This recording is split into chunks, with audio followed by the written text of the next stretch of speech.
अलग होती है, उसे हम लोग डोमिसाइल कहते हैं, जिसे हम लोग हिंदी में स्थानीयता कहते हैं। और ये राज्य तय करता है। देश नागरिकता तय करती है, लेकिन राज्य स्थानीयता तय करती है। तो हम लोग वही मांग करने आए थे कि झारखंड के स्थानीय कौन है। 22 वर्षों में आज तक नियम नहीं बन पाया है, 22 वर्षों में आज तक कानून नहीं बन पाया है, विधेयक नहीं बन पाया है कि आखिर झारखंड में झारखंडी कौन है, यहाँ के डोमिसाइल किनके पास होगा, क्या क्राइटेरिया होगा, उनका आधार क्या होगा। यदि नहीं तय होता है तो निसंदेह आने वाला जो भविष्य होगा वो अंधकारमय होगा झारखंड का। इसके मैं बहुत सारे उदाहरण आपके सामने रख सकता हूँ। कई ऐसे विधानसभाएं हैं, मैं चूंकि रिपोर्ट मेरे पास कागजी नहीं है इसलिए मैं इनडायरेक्ट कहना चाहूंगा, कई विधानसभाएं हैं, दर्जनों विधानसभा ऐसे हैं जहां लाखों अवैध वोटर आईडी हैं। उन्हीं के कारण आज मुख्यमंत्री अगर अपने बयान से पलट रहे हैं तो उनका सबसे पहला कारण है अवैध वोटर आईडी।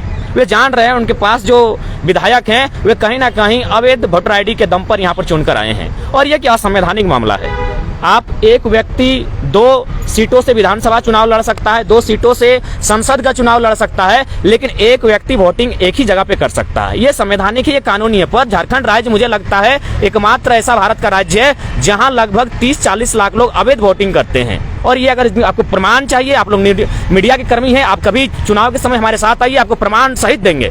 तो ये चीजें जो आने वाले समय आएंगे, अगर राज्य सरकार नियम नहीं बनाती है, दोहरी वोटर आईडी को खारिज नहीं करती है सर्वे करके, तो झारखंड जो मूलवासी आदिवासी है, निसंदेह ये भोले भाले लोग हैं, ये आने वाले फ्यूचर चले जाएंगे। और हमने भी पढ़ा है इतिहास को, हमने पढ़ा है मंडेला के इतिहास को, हमने मार्टिन किंग लूथर को पढ़ा है कि किस प्रकार वहीं के लोगों ने उनका शोषण किया था। तो निसंदेह झारखंड का शोषण लगातार जो विकसित राज्य हैं वहाँ के लोग लगातार करते आ रहे हैं। इसका प्रमाण है, आप टाटा में जाइए, HEC में जाइए, आप सेल में जाइए, सिंदरी प्लांट में जाइए, जहां भी आपको जाना है स्थानीय लोग नग्न मिलेंगे। स्थानीय लोग कहाँ मिलेंगे? गुजरात में मिलेंगे, महाराष्ट्र में मिलेंगे, कई तो विदेश जाने लगे हैं। और ये हम नहीं, सरकारी आंकड़े कह रहे हैं 12 लाख कोरोना काल में मजदूर झारखंड वापस आते हैं। तो जब झारखंड 40% खनिज अकेले देने वाला राज्य, वहां के लोग अगर पलायन करेंगे तो मैं नहीं कहता हूं, भारत संवैधानिक देश है, किसी को रोजी रोटी करने के लिए आने के लिए मनाही नहीं है, लेकिन पहला अधिकार वहां का जो मूल निवासी है उसका बनना चाहिए। अगर मेरी माँ ने रोटी बनाई है तो पहला अधिकार मेरा होना चाहिए। उसके बाद अगर पड़ोसी का बच्चा भूख से रो रहा है तो मैं माँ से खुद कहूंगा कि एक टुकड़ा उसे दिया जाए, लेकिन पहला अधिकार मेरा होना चाहिए। लेकिन मेरी माँ की रोटी, झारखंड मेरा, यहाँ के संसाधन मेरे और हक अधिकार अन्य राज्यों का, यह बेईमानी है, यह असंवैधानिक है, यह गैर कानूनी है। हमारी लड़ाई न्याय संगत है और बिल्कुल विधि पूर्वक है। राज्यपाल से क्या सकारात्मक पहलुओं पर चर्चा हुई? बिल्कुल, राज्यपाल महोदय ने भी कहा कि झारखंड निसंदेह, जो झारखंड की अलग राज्य के बाद जो सबसे बड़ी समस्या है वो है स्थानीयता। राज्यपाल महोदय भी हमारे दुख से, हमारे दर्द से वाकिफ हैं कि स्थानीय निवासियों को लगातार चला जा रहा है। उन्होंने भी कहा कि मेरा जो रोल है, मेरा जो स्तर है, मेरी जो शक्तियां हैं उसका प्रयोग करते हुए मैं विधायिका को, मुख्यमंत्री महोदय को यह संदेश, आपका जो चिट्ठी है उसे प्रेषित करने का काम करूंगा। और उनसे मैं कहूंगा कि हित में, जो झारखंड का हित हो, झारखंडियों का भला हो, कल्याण हो, उसके हित में कानून बनाए जाए। चूंकि आप एक दूसरा आज मामला उठाए हैं अभी राज्यपाल से मुलाकात में, 40 लाख मतदाता जिसको आप फर्जी बता रहे हैं, कोई डाटा है आपके पास? और राज्यपाल से मुलाकात में आपने कोई फैक्ट पेश किया है उनके समक्ष? मैंने पहले कहा कि इसको हम अनुमान कह रहे हैं, इसको हाँ डाटा इसलिए नहीं है। अब किस बात का डाटा का जिक्र करते हैं? कहा गया है ना, डॉक्टर अंबेडकर ने भी कहा था कि संविधान अच्छा भी होगा, संविधान बुरा भी होगा, चलाने वाले पे निर्भर करता है। अगर चलाने वाला अच्छा होगा तो संविधान अच्छा चलेगा, चलाने वाला अगर बुरा होगा तो संविधान बुरे रास्ते पर जाएगा। उदाहरण के लिए आपका तेतुलिया में खान घटना हुई, आपने पढ़ा होगा, वहां प्रशासन की टीम कह रही है, अखबार वाले कह रहे हैं कि लोगों को कुछ नहीं हुआ, जबकि स्थानीय लोग कह रहे हैं कि लगभग दर्जनों नहीं 50 की संख्या में लोग मारे गए हैं। तो आप किसका देखिएगा? आंकड़े, सरकारी आंकड़े सही छापते कहाँ हैं? आप जाइए सरायकेला गोलीकांड 1948 की घटना को, पेपर छापती है कि 20 से 36 लोग मारे गए हैं, स्थानीय लोग आज भी जीवित हुए कह रहे 2000 लोगों का शहादत हुआ है। तो कहीं ना कहीं जो आंकड़े हैं उनको छुपाया जाता है। आप साथ में आइए। जयराम जी सुनिए, 2 अलग अलग चीजों को मिला करके आप एक नया उदाहरण नहीं पेश कर सकते हैं। आप जो, चूंकि आपको लोग सुन रहा है ना पूरे झारखंड में, अब जब आप एक नया आरोप लगा रहे हैं पूरे झारखंड में वैसे लोगों पे जो कि बाहर से आकर के रह रहे हैं, चूंकि आपका सवाल तो उन्हीं के ऊपर जा रहा है, तो अगर वो फर्जी मतदाता हैं झारखंड में, चूंकि अगर दूसरे स्टेट के भी मतदाता हैं और यहाँ पे भी मतदाता हैं, तो आप चूंकि PhD भी कर रहे हैं जी, मैं हाँ बिल्कुल मैं क्लियर कर देना चाहूंगा, पेपर कटिंग के माध्यम से क्लियर करना चाहूंगा। आप एक 4 साल या 5 साल पहले का पेपर कटिंग है। एक मित्र हैं जो उनका निवास है पड़ोसी राज्य में, क्योंकि मैंने स्पष्ट कहा कि मेरी लड़ाई किसी राज्य से नहीं है, झारखंड के अलावा जो भी राज्य के लोग यहाँ रहते हैं और अवैध रहते हैं उनसे है। तो उन्होंने स्पष्ट अपने सोशल साइट से लिखा कि मैं अपने राज्य में मतदान करने आया हूँ, बहुत खुशी हुआ, वो सोशल साइट में लिखते हैं। फिर वे क्या आते हैं, अपने धनबाद आते हैं और धनबाद में आके फिर चुनाव लड़ते हैं। जब ट्रोल होता है पुराना पोस्ट डिलीट करते हैं। तो है, हमारे पास प्रमाण है। लेकिन चूंकि सरकारी प्रमाण नहीं है, क्योंकि सरकार संवैधानिक अधिकार है, कहीं से भी लड़ सकते हैं। जी नहीं, वह आपका त्रिस्तरीय चुनाव है। अगर आप जानते हैं संवैधानिक, तो त्रिस्तरीय चुनाव वही लड़ सकता है जो वहाँ का निवासी हो। विधानसभा और लोकसभा कोई कहीं भी लड़ सकता है, त्रिस्तरीय चुनाव कोई कहीं भी नहीं लड़ सकता है। आपको जानकारी होनी चाहिए। स्थानीय नीति का क्या आप यहाँ पे मांगते हैं? स्थानीय नीति खतियान के आधार पे बने, वो 1932 हो, क्या हो? कानूनी समीक्षा हो, कानूनी समीक्षा हो, मुख्य केंद्र बिंदु 1932 को माना जाए, कानूनी समीक्षा हो, आयोग गठन हो, सरकार उस पर निर्णय करे, चर्चा करे, परिचर्चा करे।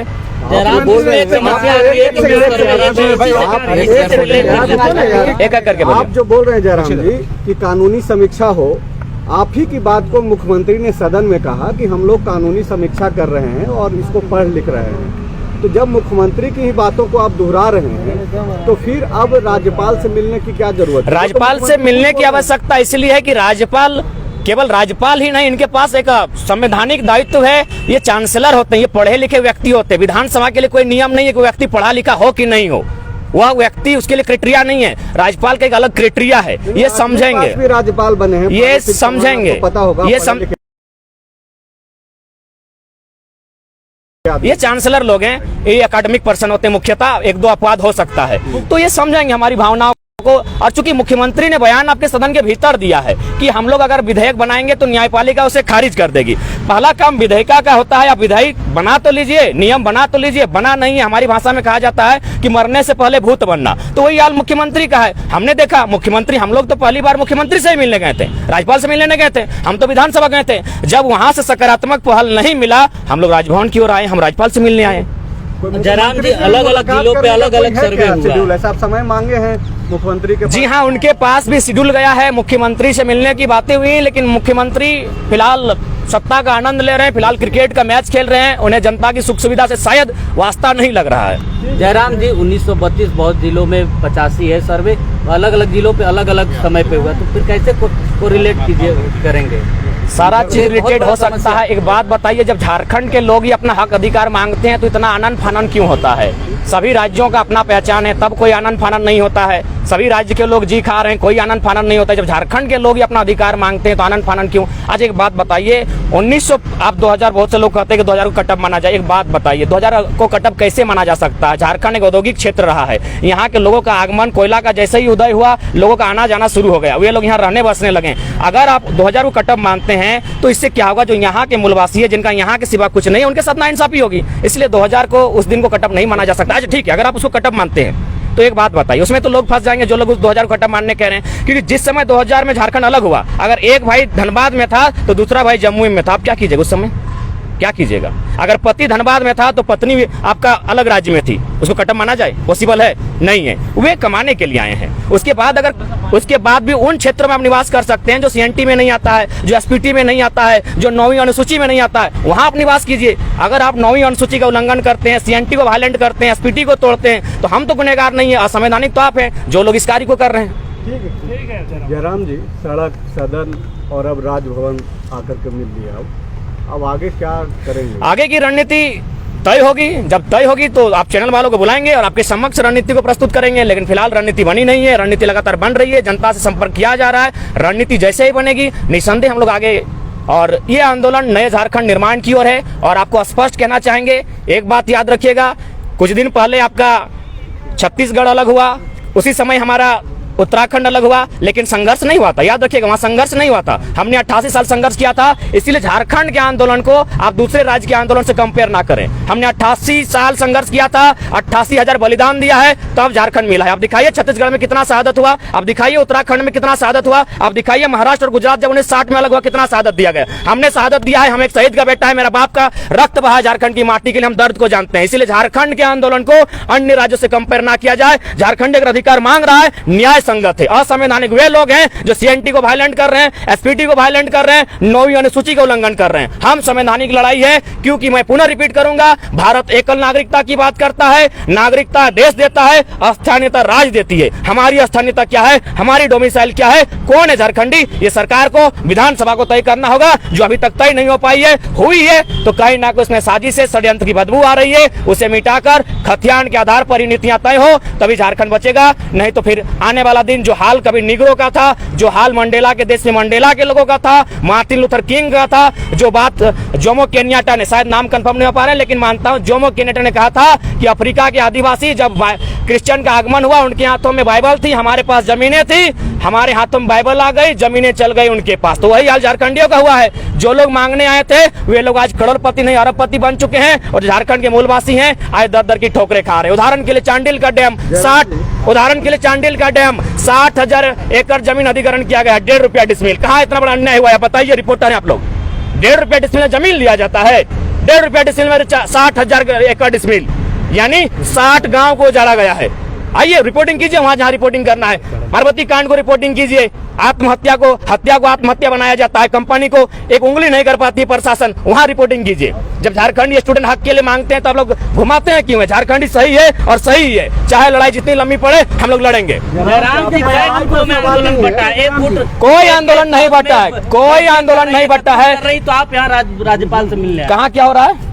स्टेट गेस्ट हाउस में कई आंदोलनकारी बैठकें कर रही हैं। देखिए एक बात पहला आपको तय करना होगा, हमारी जो टीम है एक जगह सब नहीं आ सकते हैं। कोई गोड्डा में रहता है, कोई कोल्हान में रहता है, पॉसिबल है। हम लोग छात्र हैं पढ़ने वाले, हमारा जिम्मा है गोड्डा वाले गोड्डा में जगह है, संथाल परगना वाले दुमका वाले दुमका में आंदोलन करें। राज्य में हर जगह आंदोलन होना चाहिए। जब समय आएगा सब एक मंच पर दिखेंगे, दिग्भ्रमित करने का प्रयास ना किया जाए। ये झारखंड खतियानी की लड़ाई है, सब खतियानी एक मंच पर है। जयराम जी, आपके आंदोलन पर सवाल नहीं है, आंदोलन आपका हक है, आप कर भी सकते हैं।